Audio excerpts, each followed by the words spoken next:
عذاب کن وجوہات کی وجہ سے آتا ہے؟ پیغمبر اسلام کے ایک صحابی، اس روایت کے ساتھ بھی یہ مسئلہ کہ بڑی مشہور روایت ہے اور آپ نے اسے بھی علماء سے سنا ہوگا، مگر ایک مرتبہ پھر سن لیں تاکہ بات واضح ہو جائے۔ عذاب اور قبر کے عذاب کی بات نہیں کر رہا، پہلی رات فشار قبر کا عذاب، قبر کی دیواریں جو اپنے درمیان لے کے دباتی، یہ عذاب کس لیے آتا؟ ملک الموت نے روح کو نکال دیا، گھر والوں نے کفن میں لپیٹ کے نماز جنازہ پڑھ کے قبر میں اتار دیا، قبر کو بند کر کے چلے گئے، اب اکیلا مومن ہے اور وہ رات آ رہی ہے جب اسے فشار کا عذاب ہوگا۔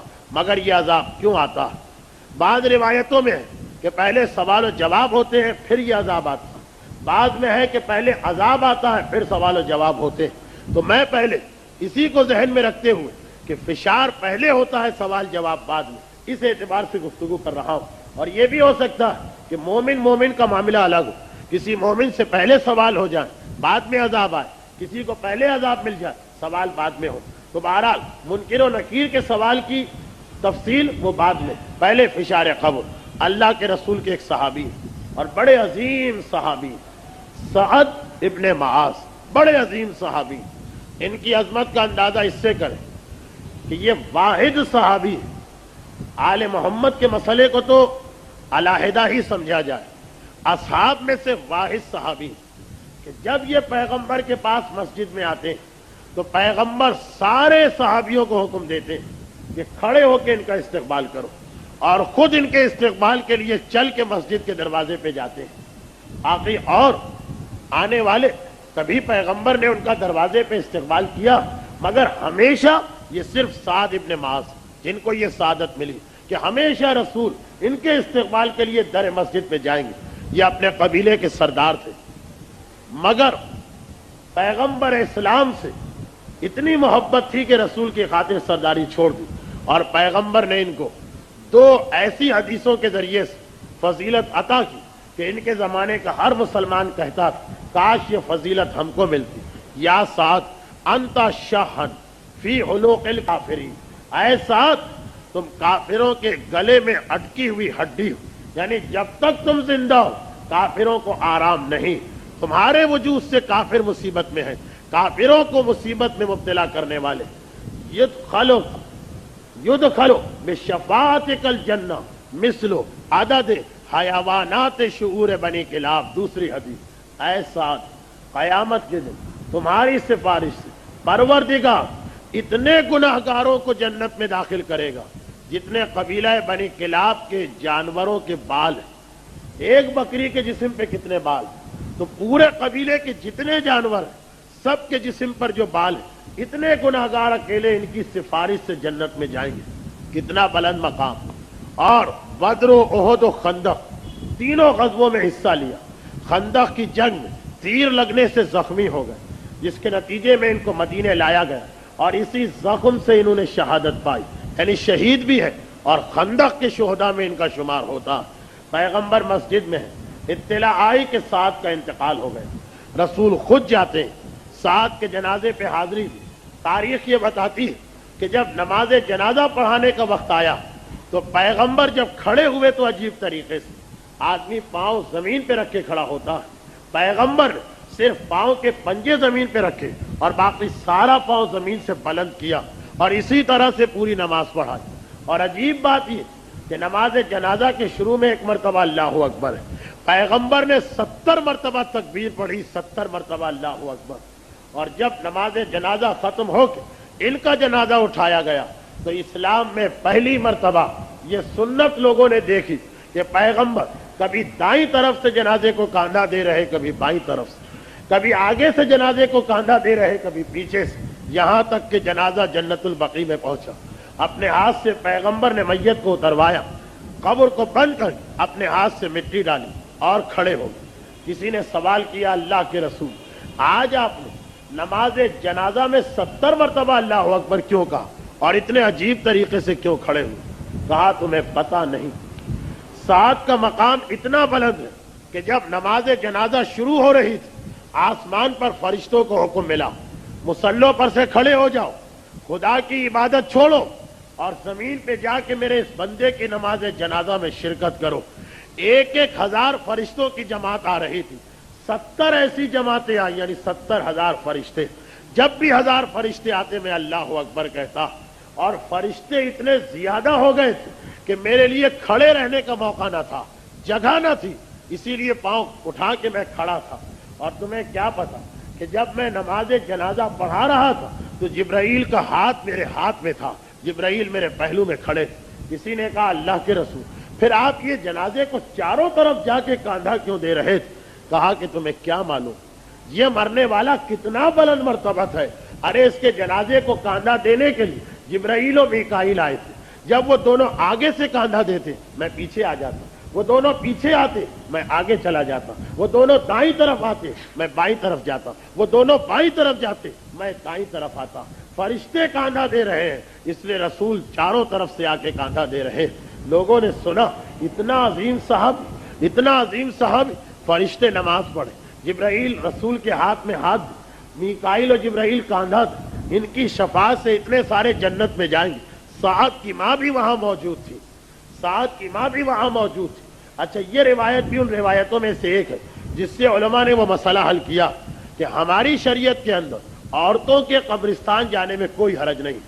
بعض مسلمان فقہا یہ کہتے ہیں کہ عورت کا قبرستان میں جانا صحیح نہیں، لیکن ہماری فقہ کے اندر عورت کے قبرستان جانے میں کوئی حرج نہیں، کراہیت بھی نہیں، مکروہ بھی نہیں. اس میں سے ایک روایت یہ بھی کہ سعد کی ماں بھی میت کے ساتھ قبرستان میں تھی. جب اپنے بیٹے کے اتنے فضائل سنے، بے اختیار کہا سعد ہنی اللہ کا جنہ، جنت تمہیں مبارک ہو، جنت تمہارے لیے خوشگوار ہو، جنت تمہارے لیے ہنی ہو، ہنی اللہ کا جنہ، جنت مبارک. اتنا کہنا تھا، پیغمبر نے روک دیا. کہا کہ تم نے یہ کیسے کہا کہ ساتھ جنت میں؟ اللہ کے رسول آپ نے اتنے فضائل بتائے، اب تو گنجائش ہی نہیں. پیغمبر نے کہا تمہیں کیا معلوم، قبر کی دونوں دیواریں آگے بڑھ چکی اور ساتھ ان کے درمیان فشار کا عذاب برداشت کر رہے ہیں. قبر کی دیواروں کے درمیان سعد ابن معاذ کو دبایا جا رہا، اور وہ قبر کی دیواروں کے درمیان اس طرح کہ ان کے جسم کی ہڈی ہڈی میں داخل ہو رہی، اور تم کہہ رہی ہو کہ جنت مبارک. سارے مسلمان سناٹے میں آ گئے، سارا مجمع چونک اٹھا. ارے اتنا بڑا صحابی، رسول استقبال کو کھڑے ہو جائے. جنت میں ان کی شفاعت سے لاکھوں نہیں کروڑوں گناہگار جائیں. نماز جنازہ کے لیے فرشتے آسمان کی عبادت بن کر کے اتر کے آئے، کاندھا دینے کے لیے جبرائیل و میکائیل آئے، اور ان کو بھی فشار قبر کا عذاب. اللہ کے رسول یہ عذاب کس لیے مل رہا؟ کہا فقط ایک وجہ سے، بیوی کے ساتھ انتہائی سختی سے گفتگو کرتے تھے. اخلاق کے معاملے میں بیوی کے ساتھ صحیح نہ تھے. پیسے تو خوش اخلاق تھے، بہترین مسلمان تھے، لیکن جیسا کہ بعض لوگوں کا طریقہ آپ نے دیکھا ہو کہ دنیا بھر کے لیے ان کے پاس خوش اخلاقی، بیوی کے ساتھ سختی سے بات، جھڑک کے بعد، تانا دے کے بعد، ہمیشہ ایسا کہ جیسے اس پہ کوئی الزام لگایا جا رہا. ساتھ تو خیر ایسے نہ تھے، مگر سختی سے بات کرتے تھے، یعنی کبھی مسکرا کر نہیں، کبھی نرمی سے نہیں، کبھی خوشگوار لہجے میں نہیں. پیغمبر نے کہا ساری زندگی ان کی بیوی اپنی جگہ اسے برداشت کرتی رہی، مگر آسان نہیں ہوتا اس کو برداشت کرنا. تلوار کا زخم کھانا آسان، زبان کا زخم زیادہ مشکل. آج اس مظلومہ کی وجہ سے اتنے عظیم صحابی رسول کو فشار قبر کا عذاب مل رہا.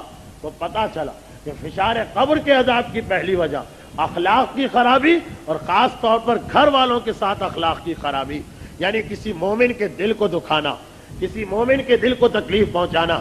میں اکثر یہ جملہ مجلسوں میں پڑھا کرتا ہوں کہ دیکھیے ایک عجیب بات یہ، پتہ نہیں کہ یہ بات کہاں سے ہمارے ذہنوں میں آ گئی کہ جب کبھی حقوق مومن بیان کیے جائیں کہ مومن کا یہ حق ہے، مومن کے حق کی اہمیت بتائی جائے، اور وہ گناہ بتائے جائیں جو مومن کی وجہ سے حرام ہے. حقوق مومن، مدد کرو، حاجت پوری کرو، اس کا دل خوش کرو، اسے راضی کرو، اسے ہدیے دو، سلام میں پہل کرو، اگر وہ کوئی کام کر رہا ہے آگے بڑھ کے مدد کرو، دیکھو اس کی غیبت نہ کرو، دیکھو اس کی توہین نہ کرو، دیکھو اسے گالی نہ دو، دیکھو اسے برا بھلا نہ کرو. تو ہر سننے والا بہت متاثر ہوتا ہے. یہ سب ہمیں کرنا چاہیے، مگر یہ خیال دل میں نہیں آتا کہ یہ حدیثیں فقط غیروں کے لیے نہیں، گھر والوں کے لیے بھی، اولاد کے لیے بھی، بیوی کے لیے بھی، بھائی بہنوں کے لیے بھی. پہلا خیال یہی آتا کہ اس سے مراد پڑوسی ہے، عام مومن ہے، مسجد میں ملنے والے ہیں، ہمارے دوست ہیں، یہ ان کا حق ادا کرنا، جبکہ حقوق مومن میں جتنی باتیں بتائی گئی ان سب کا پہلا تعلق بیوی اور بچوں سے، اخلاق پہلے ان کے ساتھ، ان کی بھی توہین حرام، انہیں بھی برا بھلا کہنا حرام، ان کا بھی دل توڑنا حرام، ان کی مدد کرنا بھی ثواب، ان کے کام میں ہاتھ بٹانا بھی بہتر۔ مگر یہ عجیب بات کہ حقوق مومن کا سارا مطلب غیروں کے لیے لیا جاتا ہے، اپنوں کے لیے نہیں، اور یہی وہ بدترین گناہ جو دنیا میں تو شاید آپ کو پتہ نہ چلے، اس لیے کہ بیوی اور بچے تو شوہر اور باپ کے مقابلے میں کمزور مانے جاتے ہیں، وہ بولے تو کیا بولے، سارا معاشرہ ان کو برا بھلا کہے گا، لیکن قبر میں جانے کے بعد اس مظلومہ یا مظلوم اولاد کو تکلیف پہنچانے کا نتیجہ اس شخص کے سامنے آئے گا۔ جب سعد جیسا صحابی نہ بچ سکا تو ہمارا اور آپ کا کیا مقام و مرتبہ ہے۔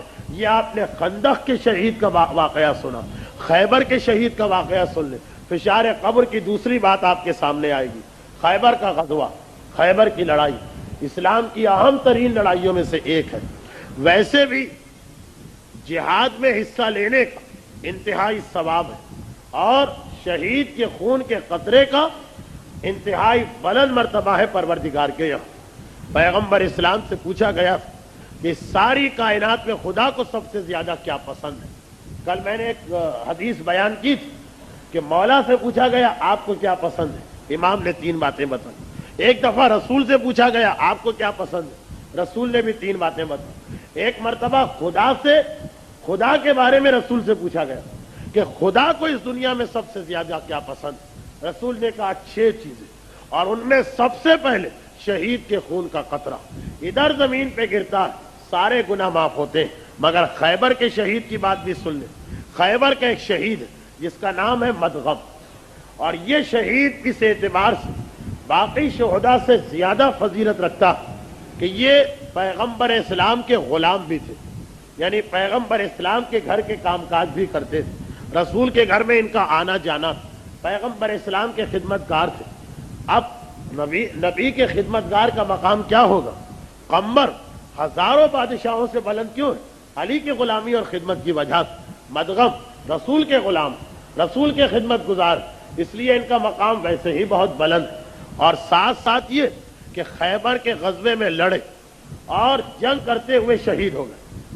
بعد شہادت جب غزوہ ختم ہو گیا تو سارے شہداء کو دفن کیا جا رہا تھا، پیغمبر نے مدغم کی قبر الگ بنائی، پیغمبر کے خاص غلام الگ قبر بنائی۔ قبر بند کرنے کے بعد رسول آگے بڑھ گئے۔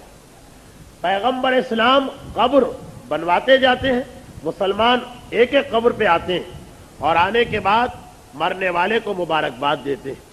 مسلمان اب مدغم کی قبر پہ آئے، مبارک ہو جنت، شہید بھی ہو رسول کے غلام بھی ہو، جنت کے باغ میں ٹہل رہے ہوگے، ہماری جانب سے مبارکباد لو اور ہمارے لیے دعا کرو۔ شہید مرتا نہیں، وہ ساری گفتگو سنتا۔ پیغمبر اسلام واپس آئے، کہا کہ تم مدغم سے یہ کہہ رہے ہو، مگر تمہیں کیا پتا کہ بیچارے کی اس وقت کیا حالت۔ لوگ چونک اٹھے، اللہ کے رسول شہید، اس کے بارے میں بھی یہ سوال کہ اس کی کیا حالت۔ پیغمبر نے کہا کہ ہاں تم سمجھ رہے ہو کہ یہ جنت کے باغ میں ٹہل رہا ہو، مگر ادھر قبر بند ہوئی، فشار قبر کا عذاب شروع ہو گیا اور ساری قبر آگ سے بھر گئی اور قبر کی دیواریں اس کو اپنے درمیان لے کے دبا رہی۔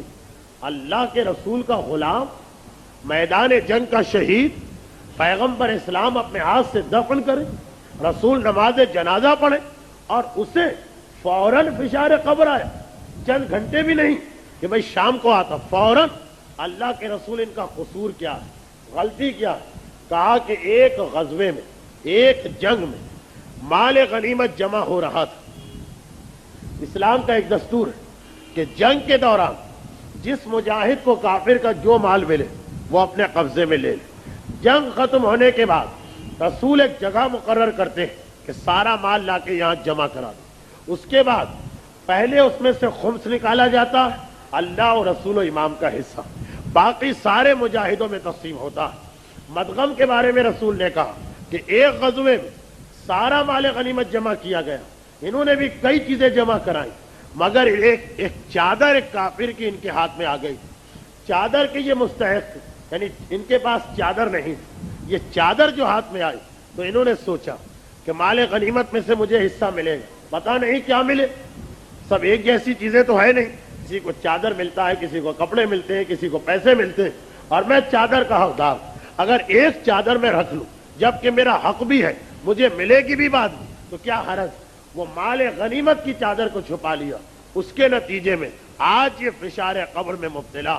شہید کا ہر گناہ معاف ہوتا، لیکن اگر کسی کا قرضہ اپنی گردن پہ لے گیا وہ معاف نہیں ہوتا، قرضے میں خمس بھی آ جاتا، قرضے میں حق و ناز بھی آ جاتا۔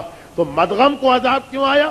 ایک چادر 2 روپے 4 روپے 6 روپے کی اس زمانے کے اعتبار سے، وہ بھی کافر کا مال، مگر خمس نکالنے سے پہلے اپنے قبضے میں لے لیا، اب اس کی وجہ سے قبر کے عذاب میں مبتلا۔ سعد ابن معاذ کو قبر کا عذاب کیوں ملا؟ بیوی کا حق ادا نہ کرنے کی وجہ سے، یعنی زبان سے تکلیف پہنچا رہے۔ مدغم کو عذاب کیوں ملا؟ مومن کے مال کو نقصان پہنچایا۔ یہ سارے مومنوں کا مشترکہ مال، ایک چادر بھی اس میں سے لے لینا، سب کے حق کو نقصان پہنچانا۔ تو قبر کا عذاب، فشار قبر کا عذاب، ابھی ہمارا موضوع عذاب قبر نہیں، وہ بات کی منزل، ابھی تو قبر کی پہلی گھڑی، قبر کے پہلے گھنٹے کا تذکرہ ہو رہا۔ حقوق الناس کی خاص اہمیت، زبان سے کسی مومن کو تکلیف پہنچائیں تو قبر میں فشار کا عذاب آتا، مال سے کسی مومن کو تکلیف پہنچائیں تو قبر میں فشار کا عذاب آتا۔ یہ 2 اسباب آج ہوئے، اور کل آپ نے 2 وہ باتیں سنی جو قبر میں آرام پہنچاتی ہیں، سردیوں کی صبح کی نماز اور گرمیوں کے گرم روزے۔ تو 2 وہ چیزیں جو قبر کے عذاب کو دور کرتی ہیں، 2 وہ چیزیں جو عذاب قبر کو لے کے آتی ہیں۔ برحمتك يا أرحم الراحمين وصلى الله على محمد وآله